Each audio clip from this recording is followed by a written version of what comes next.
2019 में इकट्ठे हो गए, क्या हुआ? 80 में से 16 सीटें आई आप लोगों की। तब तो जीरो पर थे, जीरो उससे पहले नहीं तो जीरो पर आते हैं। ये एकता की बात है, आपको पता है 2019 की 6 सीटें हम लोगों ने मुरादाबाद से निकाल कर दी। मुरादाबाद के गांव-गांव में खुद निर्देश सिंह और उसकी टीम गई और पूरे उत्तर प्रदेश के अंदर 6 सीटें केवल एक मंडल से। मैं सिर्फ हमेशा अपने संगठन के लिए मैंने काम किया, समाज के लिए काम किया और मैं संगठन में काम कर रही हूँ। सपा को मैं कह रहे हैं कल से बहुजन समाज पार्टी जिंदाबाद, बहुजन समाज पार्टी जिंदाबाद। बहुजन समाज पार्टी तो भी राजभर देखिए विशुद्ध राजनीतिक व्यक्ति हैं, लेकिन साथ ही वो कैडराइज बंदे भी है। ये कोई दोहराए बात नहीं है कि उन्होंने मान्यवर कांशीराम साहब के साथ काम किया, कैडर सीखा।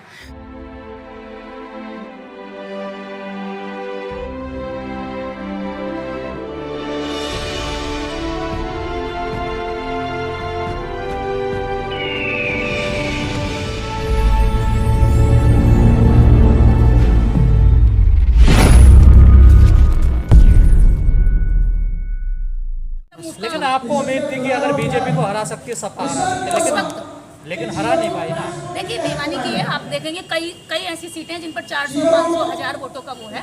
नहीं हारी कोई बात नहीं, लेकिन समाज के हित में हमने एक स्टेप लिया, ठीक है।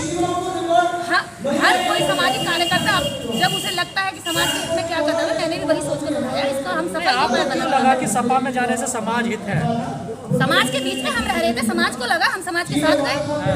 समाज को लगा कि इस वक्त हमें सबसे ज्यादा जरूरी है कि बड़े दुश्मन को हराया जाए। और आपका बड़ा दुश्मन कौन था उस टाइम, सपा थी या बीजेपी? आज भी। आपको क्यों लगता है बीजेपी आपकी तरफ? क्योंकि बीजेपी ने रिजर्वेशन को खत्म कर दिया। बीजेपी के राज में जितने दलित उत्पीड़न हुए हैं उससे ज्यादा कहीं नहीं हुए।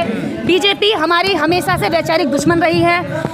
ओबीसी और एससी दोनों बहुजन हैं। 15 और 85 का फॉर्मूला मान्यवर कांशीराम साहब ने ओबीसी को मिलाकर दिया था, ना कि ब्राह्मण को ठाकुर। विचारधारा उससे आप सहमत हैं? मैं उस विचारधारा के इसलिए सहमत अभी नहीं हूँ क्योंकि वो कैडर से अभी दूर है और कैडर सपा में भी कुछ नहीं है। जिस दिन सपा में कैडर जाएगा, हो सकता है कैडर लोग उधर जाएं, मूव करें, तो हो सकता है कि उनको उधर लेकर जैसा आपने अभी कहा कि सपा को हम कभी माफ नहीं कर सकते, जितना बड़ा रोजगार, जितना बड़ा काम दलितों के लिए सपा सरकार, अखिलेश सरकार में हुआ, इतना बीजेपी में तो आज तक नहीं हुआ। क्यों नहीं हुआ? कौन सा काम नहीं हुआ? अरे पूरा रिजर्वेशन खत्म कर दिया, आपको दिख नहीं रहा है? सारा प्राइवेटेशन किसने किया है? सारा प्राइवेटेशन बीजेपी ने किया है, क्या सपा ने किया है? दलितों के जितने भी आप देखेंगे, जितनी भी पॉलिसीज थी जो सपा ने बनाई है, बीएसपी ने बनाई, वृद्धा पेंशन, युवाओं के रोजगार के लिए जो कुछ पैसे आते थे 3 महीने में, वो सब कुछ खत्म किया गया। आरक्षण तो सपा ने खत्म किया ना? हाँ, इस बात के लिए हाँ, मैं खड़ी नहीं हूँ, खड़ी थी एक समय के लिए। और जब समाज के हित में जो कदम उठाया जाए,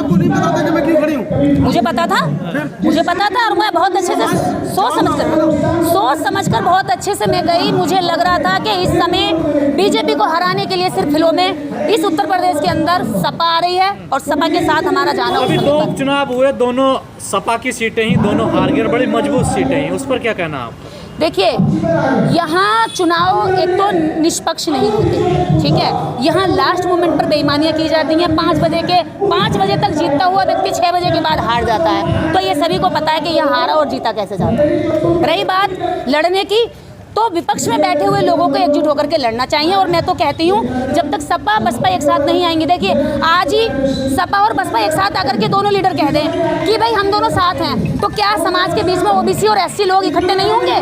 बिल्कुल हो जाएंगे। जब 2019 में गठबंधन सपा और बसपा का हुआ था, तब समाज के बीच में भाईचारा बढ़ा था, ओबीसी ने गले लगाया था और साथ लड़ करके चुनाव जीते।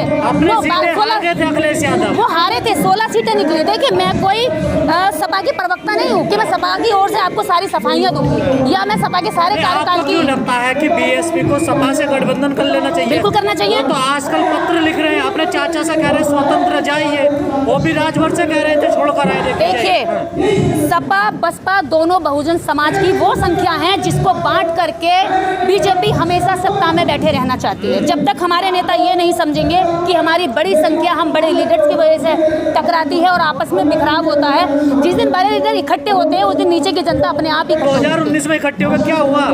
80 में से 16 सीटें आई आप लोगों की। तब तो जीरो पर थे, जीरो उससे पहले नहीं तो जीरो पर आते हैं। ये एकता की बात है, आपको पता है 2019 की 6 सीटें हम लोगों ने मुरादाबाद से निकाल कर दी। मुरादाबाद के गांव-गांव में खुद निर्देश सिंह और उसकी टीम गई और पूरे उत्तर प्रदेश के अंदर 6 सीटें केवल एक मंडल से निकली थी, मुरादाबाद से, आपको ध्यान होगा। और हमने गांव-गांव जाकर, लोगों ने काम नहीं किया ना, देखिए वो बहुत तेजी से काम करते हैं, वो भाईचारा तोड़ने के लिए इतनी तेजी से काम करते हैं कि आप भाईचारा जोड़ने के लिए भी नहीं कर पाते। उनके काम से हमें सीखना पड़ेगा, उनके समर्पण से हमें सीखना पड़ेगा कि वो आपको तोड़ने के लिए पूरा जोर लगाते हैं, आप जोड़ने के लिए एक कदम नहीं उठाते।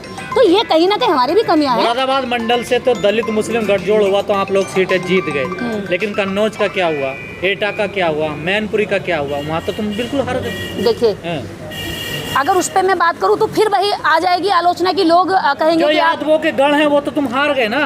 वो सीट जो उस समय की, मेरी बात सुनिए, जब 2019 की सीट वो डिम्पल यादव की सीट थी, ठीक है, डिम्पल यादव की जगह जब गठबंधन की बात हुई तो अखिलेश यादव जी ने, मैं उस समय सपा के साथ नहीं थी और मेरी कोई जवाबदेही नहीं बनती है कि उस समय क्या था। आज हो सपा के साथ, लेकिन नहीं, आज मैं नहीं हूँ। यही बात किसके साथ हो? आज मैं सिर्फ हमेशा अपने संगठन के लिए मैंने काम किया, समाज के लिए काम किया और मैं संगठन में काम कर रही हूँ।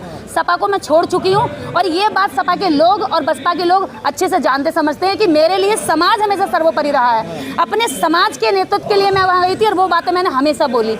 जो बात मैं यहाँ बोल रही हूँ वो बात बोलने के लिए मैंने वहाँ भी सहयोगी दल रहा, अपने तो सपा छोड़ गए। ओपी राजभर कह रहे हैं कल से बहुजन समाज पार्टी जिंदाबाद, बहुजन समाज पार्टी जिंदाबाद। बहुजन समाज पार्टी तो हमेशा जिंदाबाद रहेगी जब तक दलितों की कोई पार्टी अच्छे से इतने ऊंचे लेवल पर संगठन नहीं खड़ा कर लेती, तब तक ये पार्टी। ओपी राजभर की तो अपनी पार्टी है, तो क्या हो गया? ओपी राजभर की पार्टी बात कर रहे हैं। ओपी राजभर देखिए विशुद्ध राजनीतिक व्यक्ति हैं, लेकिन साथ ही वो कैडराइज बंदे भी है। ये कोई दोहराए बात नहीं है कि उन्होंने मान्यवर कांशीराम साहब के साथ काम किया, कैडर सीखा। तो जब व्यक्ति के काम को या उसकी मेहनत को तवज्जो नहीं दी जाएगी, कहीं भी मेरे साथ कार्यकर्ता होते हैं, अगर मैं उनको तवज्जो ना देकर के किनारे कर लूं अभी तो तक आरोप लगता था कि बीजेपी में सम्मान नहीं होता, सपा पे भी आरोप लग रहा है कि वहाँ सम्मान नहीं है, वहाँ सुनी नहीं जाती, वहाँ हिस्सेदारी नहीं मिलती। इसमें कोई दोहराए नहीं, बात मैं भी कहूँगी। लेकिन इसके पीछे कारण ये है कि उन्होंने अभी डॉक्टर अंबेडकर को नहीं पढ़ा। वो लोहिया को अपना पिताजी कहने को तैयार हैं, वो और महापुरुषों को अपना गुरु मानने को तैयार है, लेकिन डॉक्टर अंबेडकर को अभी तक अपना गुरु और अपना आदर्श मानने को तैयार नहीं है। जब तक वहाँ पर डॉक्टर अंबेडकर को आदर्श नहीं माना जाएगा तब तक वहाँ कैडर खड़ा नहीं हो सकता। आज ओपी राजभर भी बीएसपी की तारीफ कर रहे हैं, पहले से भी किया उन्होंने। स्वामी प्रसाद मौर्य जी ने भी कहा अगर कहीं हिस्सेदारी मिलती है तो बीएसपी है, बहुजन समाज पार्टी। बिल्कुल, आज ये भी कह रहे हैं कि बहुजन समाज पार्टी है।